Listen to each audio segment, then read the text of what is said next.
source. Here's the mistake corrected. Lakutei Sichos. Okay, today's daily Parsha insight about masculine and feminine repentance.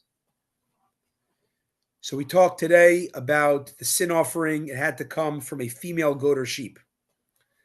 And we know some other sacrifices have to be brought specifically from a male sheep or male goat. So what determines why, what category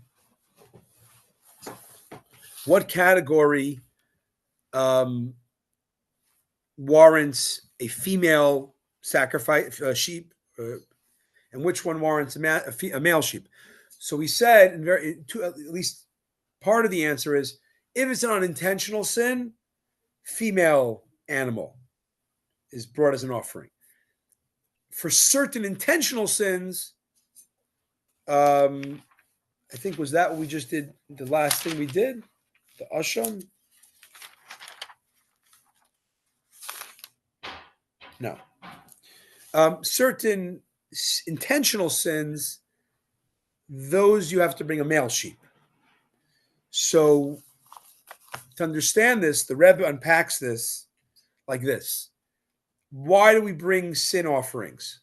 One famous explanation is Nachmanides says the sinner should look at what's happening to the animal and think, I sinned against God.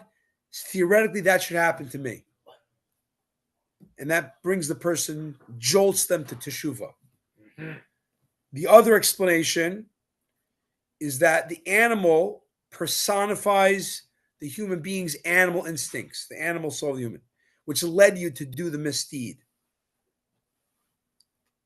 Because your divine soul is not making you sin, it's your animal soul. So when you see a sacrifice of the animal, you're sublimating the animal soul.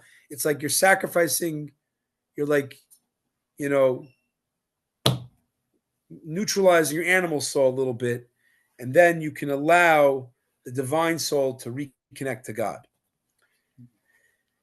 So the Rebbe's way of analyzing it, I hope maybe I'll look it over Shabbos, is that an intentional sin is very harsh. So it calls for a harsh response. What's the harsh response? Look, you intentionally violated God. You deserve to be, cut off or whatever, what's happening to the animal. That's a very masculine, harsh type of teaching. The gentler, when someone does an unintentional sin by your mistake, your lapse, we can be more gentle.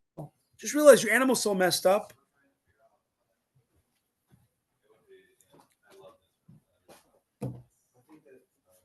Your animal soul should be, you don't have to be so harsh with it. Wait, it says here, in contrast to our divine soul, which did not participate in the misdeed. Correct.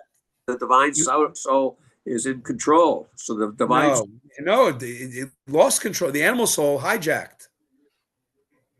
That's a cop-out in my mind. But go ahead. Okay.